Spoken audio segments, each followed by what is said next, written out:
குட்டி ரமேஷ் புதிதாக கட்டப்பட்ட நகர ஸ்விம்மிங் பூலில் குளிக்க வந்தான். அவன் முகத்தில் புன்னகை, நீச்சல் டயர் மற்றும் பச்சை கலரான ரப்பர் டக் இருந்தது. ரமேஷ் துள்ளித் துள்ளி குளிக்கத் தொடங்கினான். பா பா பா என்ற சத்தம் முழு பூலையும் ஒலிக்க வைத்தது. அதே நேரத்தில் ஒரு பெரிய cartoon gorilla bam bam bam எனும் சவுண்டுடன் ட்ரக்கில் வந்தது. அது பூலை பார்த்ததும் சிரித்தது. இதுவேதான் எனக்கு வேண்டும்.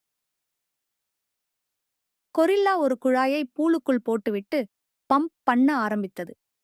தண்ணீர் எல்லாம் ட்ரக்குக்குள் ஓடியது.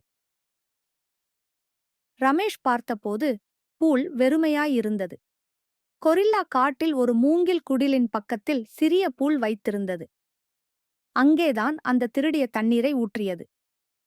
இனி நான் மகிழ்ச்சியாக குளிப்பேன் என்றது கொரில்லா. ரமேஷ் கவலையாக நின்றான். அவனது கண்களில் தண்ணீர், பூலில் தண்ணீர் இல்லை.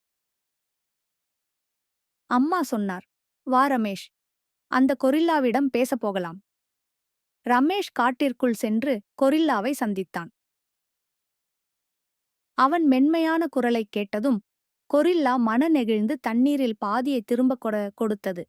இப்போது ரமேஷ் மற்றும் கொரில்லா சேர்ந்து அதே பூலில் குளித்தார்கள். தண்ணீரை பகிர்ந்தால் மகிழ்ச்சியும் கூடும். தண்ணீரை மட்டுமல்ல, மகிழ்ச்சியையும் பகிர்ந்தால் உலகம் இன்னும் அழகாகும்.